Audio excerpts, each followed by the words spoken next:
Hello everyone, this is Scarzig, and welcome to the Vanar segment of my Shim'Zar full set review. Really excited to finally get to do this faction because, as you all know, Vanar is my favorite faction. It's how I got my start way back in the day for my YouTube channel, and I'm glad that they're getting some fun new toys to play with. So let's get right into things. To start things off, I do need to go over the change that Vanar had to Spirit of the Wild. They increased it from 4 mana to 5 mana, which was disappointing to see because this does kind of kill a few Spirit of the Wild combos that I was theorizing about based on some of the spoiled cards. But after seeing the full set, I completely understand why they had to do this. It was absolutely necessary. And I was also disappointed that they didn't make any changes to Wolf Raven. And you're probably asking yourself, what's Wolf Raven? Because you've never seen it played. Wolf Raven is a 3 mana, 1/4 flying minion with Infiltrate, gain 3 attack. And it's just so awful. And it's been that way since the beta, I think. Like, since early beta, it's been that same way. And it's never been changed. And I thought that they would finally get around to doing something to it, but they haven't, and so Wolf Raven will forever be a really good card that is a really good card art, I should say, that's just trapped into a card with terrible stats. But I digress. To get right into the set, we've got Vesperic Call, which is an amazing spell. This card is phenomenal. It's a 1 mana spell. Put a random Vesper minion into your action bar. It costs 1 less and has +1/+1. Now, Vesperic Call, because it reduces the cost of the Vesper minion you get, is going to pay for itself as soon as you play that minion. All the Vesper minions are good enough that you would want to draw them, first of all. The only inconvenient side might be is you might get a Draugr Lord if you cast Vesperic Call really early in the game, and that would be kind of inconvenient, but then you can just replace it, put it back in your deck. One of the keys here is that Vesperic Call generates that minion out of thin air, so it's not based on any Vespers that you have in your deck currently. It's just going to pick one and give you a copy of it. And like I said, any of them that you get are going to be fine. And the worst ones you could possibly get are, maybe Draugr Lord in the early game, or maybe a Borean Bear. But because it's going to have +1/+1, Borean Bear is actually still pretty decent because it has a higher chance of sticking around as a 2/4 while you buff it. Even getting a Snow Chaser that you can play for 0 mana is huge. Getting, it's fantastic. But moving on. 2 mana spell, Altered Beast. Transform any minion into a random battle pet. This spell is horrible. We pay the price of getting an excellent spell in Vesperic Call for getting a terrible spell in Altered Beast. This card is strictly worse than Aspect of the Fox.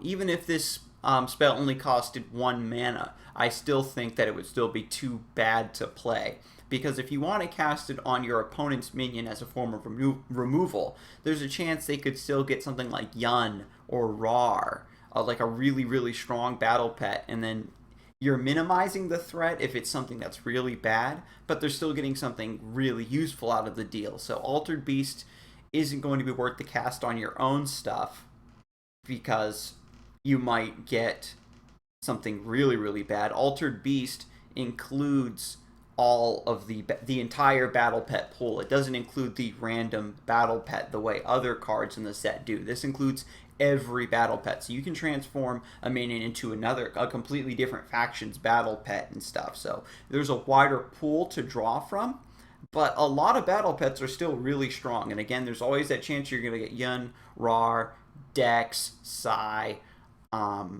something that you don't want your opponent to have for 2 mana, and so it's not going to be good enough. So coming up again, we've got Burr. It's a 2 mana battle pet. It's 2 mana 3/3, which is really good stats for the cost, of course. And when this minion survives damage, transform it into a different battle pet. Now, the mild testing that I was able to do with Burr before the servers crashed, I think that this only will transform into one of the 6 token battle pets. Because the few times that I got it to proc, it only transformed into one of those tokens. So that's the kind of the science that I'm going on right now. Even if that is the case, where that is going to be the pool of pets it's going to transform into, that's still really decent actually, because if this minion survives damage, then it basically heals itself. All the token battle pets are decent enough to justify the transformation, in my opinion. This isn't going to be played in every deck, but it is a pretty good pickup for battle pet based decks perhaps, and it is sticky per se, because if it survives the damage. So you play this in range of a 2-3, Burr eats the 2-3 and then changes into a different threat that your opponent needs to deal with. And so if it transforms into a Psy, which is a 3/3 battle pet, or if it transforms into Fog, which is a 1/1 Dying Wish, draw a battle pet, then it's going to be drawing you a card. So it has a lot of utility, but not something that's going to be seen in every deck. It's solid, to say the least. But Vanar's other battle pet, Icy, is absolutely ridiculous. It's a 2-mana 2/3, so has a standard body, but the opening gambit to stun a nearby enemy minion or general is enormous. Back in the day, people would run Beam Shock, which is a Lionar spell, which was 0 mana stun an enemy minion or general. And what they would do is you would run Beam Shock along with Alswin Lore Masters and pre-nerf Twilight Sorcerer to keep recycling Beam Shocks and then chain stun the enemy general. And so Icy kind of lets you get away with a little bit of that shenanigan. The reason that Beam Shock deck fell out of favor is because once Twilight Sorcerer was nerfed, it became harder to cycle through Beam Shocks and spam them. But the existence of that deck really proved the power in being able to stun the enemy general. Icy is going to allow you to halt the advance of a really big threat. It's going to allow you to keep the enemy general on their side of the field so you can get your infiltrate bonuses a bit easier. And you could probably run this in a crazy Stunlock Avalanche deck and just keep them permanently locked down on one side of the board as you ruin their face. But Icy overall is really solid, and it has a standard cost for its mana. Standard stats for its mana cost, pardon me. So moving on, Vanar Frostburn, 5 mana, deal 3 damage to all enemy minions. Now, this is a fantastic spell. Vanar finally got some AoE. One of their key weaknesses as a faction was their lack of AoE basically made them auto-lose to Jack's True Sight. And so finally Vanar has something that allows them to deal with Jack's True Sight. They would lose to that card specifically, but Vanar's lack of AoE always made it get overrun by really swarmy decks. Frostburn is actually really decently costed for dealing 3 damage to all enemy minions. This should probably cost a bit more to be fair for the Vanar faction, because having lack of AoE as one of your weaknesses basically means you should have to pay more for the AoE, and having it have like 3 damage, which is a really, really good line, right? Like an AoE Phoenix Fire for 5 mana. At least this thing doesn't hit face, but this is going to allow you to clear out most all swarm, most all small minions that are going to be bearing down on you. And it might take your whole turn, but Vanar is the type of faction that really just wants to reset because they can pull tempo out of nowhere. And so Frostburn is exactly what they needed, some AoE, but I fear it might actually be a bit too strong. It might give them that extra piece of the puzzle they needed to actually like tie their faction together, where it has too many options and too many answers to stuff. So I'm going to be keeping my eye on Frostburn. I'm glad they got it, but if they nerf the damage down to 2, or if they change the mana cost up to 6, I could definitely see that being a change in the future. But we have to see how the meta shakes out, because Frostburn might be okay in the context of everything. It's really hard to say at this point. Next we have Huldra, which is a 5 mana 3/4 opening gambit. Give a friendly Vesper minion Solarity. Now this is really nice because Huldra's effect isn't gated by stuff needing to be infiltrated, doesn't the minion she cast it on doesn't need to be infiltrated. It just needs to be a Vesper. And so with all the Vespers that we have available, including the new ones that we're getting in this set, which I'm going to go over here in just a second, Huldra is an absolute beast. The 5 mana tied to a 3/4 body is justifiable. You would pay probably 6 mana for such a strong effect, because giving a Vesper minion Solarity right off the bat, you're probably thinking Arctic Displacer, which is the famous OTK Vesper. But even giving this to a Crystal Cloaker would be enormous, because it will allow them to move, maybe move, infiltrate, attack, and then move again and attack. Combined with other buff spells and things like that, makes Huldra a very, very dangerous late game burst option for Vanar. And it's amazing. Next up, we've got Wailing Overdrive, which is exactly one of the cards that's going to make Huldra absolutely ridiculous. You give a friendly minion on your opponent's starting side of the battlefield +5/+5. So this one is situational. The minion has to be infiltrated in order to receive the buff. Giving them +5/+5 is like, might even be a bit unnecessary, but you can combo Wailing Overdrive and Huldra onto something at 9 mana. You can also infiltrate something with a Hearth Sister and then give it +5/+5 and then just have it hit something really, really hard. Casting Wailing Overdrive on a Frosthorn Rhino just completely ends the game pretty much if it's already infiltrated. And the good thing about Wailing Overdrive is its effect is tied to infiltrate, but the minion you cast it on doesn't necessarily need to have an infiltrate effect either. That just ties into a couple of their other abilities, like Spirit of the Wild, Huldra, etc., etc. Wailing Overdrive is really good by itself, and it just adds to that late game combo burst potential of Vanar. I'm really glad that they're bolstering this archetype, because like I said in the past with Spirit of the Wild, it was like really inconsistent to pull off. But when it went off, it was rare enough that it was just like a really huge moment, like a big play. I got my combo and I shut you down with it. And they're bolstering that archetype, where I worry that like huge out of hand OTKs like that might be a bit too common. But again, in the context of everything, we'll have to see how often it happens, because Vanar still lacks a little bit of card draw in that aspect. So you might be able to build a deck specifically around getting Huldra's Wailing Overdrive, Spirit of the Wild, etc. to screw your opponent over.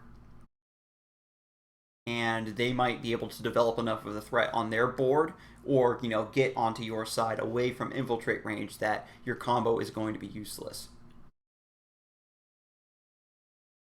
One last thing I do want to mention with Wailing Overdrive is that your minion only needs to be on their starting side of the battlefield to receive the buff, and then can move anywhere on the battlefield that it wants, and it still gets to keep the buff. So just wanted to point that out, and we'll move along. Iceblade Dryad. This minion, it's a 3 mana 3/3, opening gambit, give a friendly Vesper minion +1/+1 and flying. This is now the Vanar exclusive version of old Songweaver. I think everybody remembers when Songweaver was reworked to have the effect give something +1/+1 and flying, and everyone just went completely insane with doing playing a super strong minion up in a corner and then buffing the hell out of it and giving it flying, and then it just comes in and kills you. Vanar already kind of had that capability with Aspect of the Drake, but Iceblade Dryad makes it a bit more accessible by developing a really good body along with it. You don't necessarily need to have something on the board to transform into the Drake to give what you want, flying. Iceblade Dryad's going to be a really solid body on its own. It is a Vesper, and in case you don't remember, Iceblade Dryad actually used to exist in the game way back in the alpha and beta, and then was removed. And the devs did promise us that they were going to bring Iceblade Dryad back once they figured out what they wanted to do with the card. And so it's finally back, and it's better than ever. Back in the day, it was just a generic, it didn't have an effect, it was just a vanilla Vesper. Back in the day, Vespers were actually called Frost Minions. It was, the subtype had a completely different name. It was a Frost Minion. It was like a 4 mana, it was like a 5 mana 4/5 or something. So it was like really bad, and so they removed it from the game. They brought it back with a new flashy coat of paint and a layer of glory, and it's going to carry Vanar to victory for sure. I'm so glad that there's so many good Vespers coming with this Shim'Zar patch to make the Vesper archetype great again. And so moving on, we have Frostiva, which isn't a Vesper itself, but it does spawn Vespers. Check this out. It's a 5-mana 3/3 with Force Field. Whenever this minion attacks or is attacked, summon a 3/3 Vesper Night Howler nearby. So Frostiva is going to be consistently spawning 3/3s as it stays alive. If you don't have a dispel for this thing and you have to attack it head on, you need to eat the force field. Say you just eat it with a Blood Tier Alchemist, and then you run one of your minions into it. Frostiva will trade into maybe a 2-drop, whatever, doesn't have 3 HP, and then it'll summon another 3/3. So it's like a really janky Ephemeral War Master that's going to be generating tons of value if it doesn't go unanswered. Every faction has that 5-mana minion that is going to snowball the game if you don't have an answer. Lionar has Ironcliff Guardian. Songhai has Hamon Bladeseeker, where like if you don't answer it right away or efficiently enough, then the tempo they generate just wins them the game. And this is Vanar's option with Frostiva. I really like that it has Force Field because it makes it a bit stickier. You can actually just play Frostiva in a defensive position behind you, which makes it harder for your opponent to break the Force Field and kill it in the same turn. And then you can just bring Frostiva into the fight to hit something, not take any damage, and then give you a 3/3. Excuse me, and then you just finish off whatever. So this is going to be a great like zoning card, and this is fantastic with buffs as well. You could probably even cast, Mark of Solitude on Frostiva, and then that gives it even more ability to control the board. It's not going to be able to hit the enemy general, but the Night Howlers that it summons will be able to. And for each one you summon, that's an extra Glacial Elemental proc. Excellent card, and I'm looking forward to using this for sure. And just to back up, this card's going to be nuts in Kara, because being able to buff its stats, and it has Force Field, and it summons more stuff, it's going to be nuts. It's going to be nuts. Everybody bow down to Kara. She's still going to be top tier.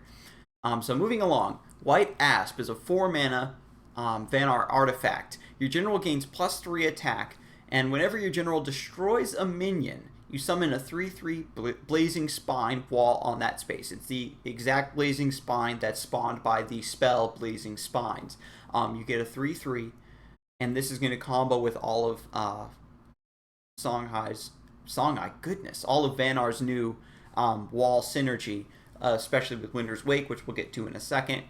White Asp is also compatible with the effect of Cold Biter. You equip Cold Biter, and that's the artifact that deals 2 damage in an AoE around your general when you end your turn. So you equip White Asp and Cold Biter, step into a pile of Wraithlings, and then end your turn.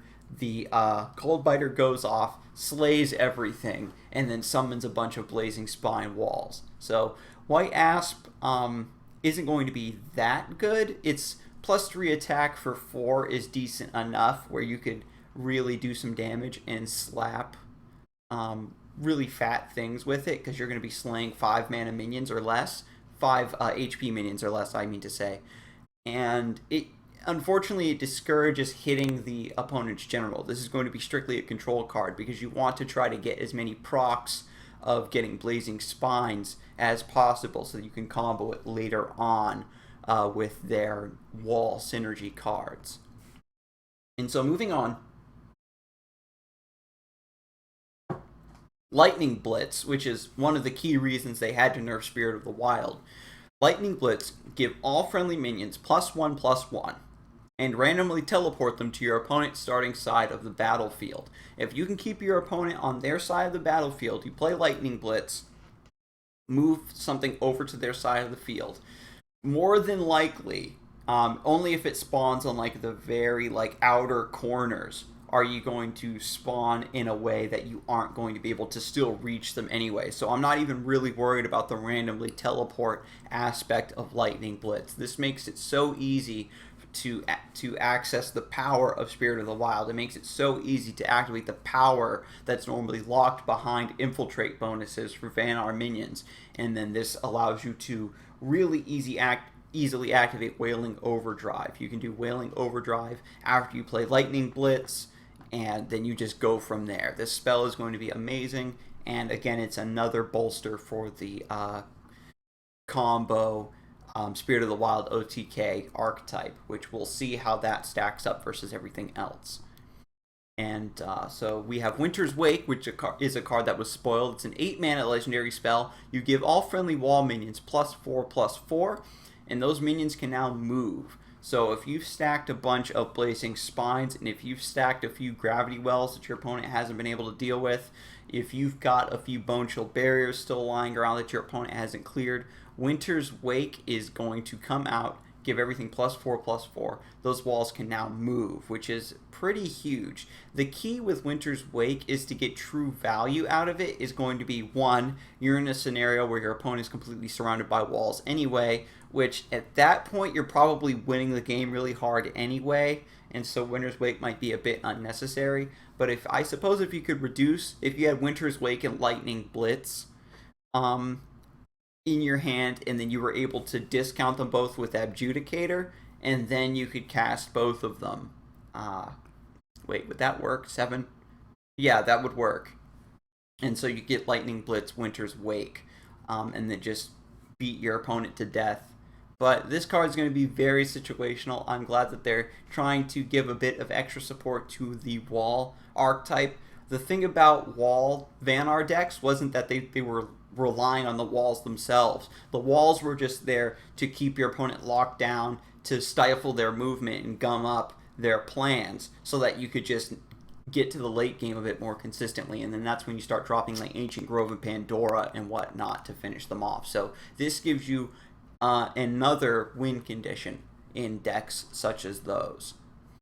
And lastly, we've got Snow Rippler, which is a Vesper minion. It's a 3-mana 3/4, which is a really decent stat line. And it has Infiltrate. Whenever this minion damages a general, put a random battle pet into your action bar. And I like how they added a little bit of battle pet synergy to Vanar. Like I said, every faction is going to get a little bit to support a battle pet deck. But I think that Snow Rippler is good enough to be run in a Vesper deck, that doesn't even care about battle pets, because when you get the random battle pet, again, that's going to be Burr, Icy, or one of the 6 tokens. Those are still decent. Snow Rippler is technically drawing you a card when it does damage if it's infiltrated, which is actually not that hard to pull off. And then, worst case scenario, you can just replace the card. So Snow Rippler is going to be drawing you cards, it's going to be generating value, and that's something that Vanar does need, and it's a great addition to the faction, and I can't wait to use it. And so that is everything for the Shim'Zar section of Vanar. And I will see you in the next video. Thank you for stopping by.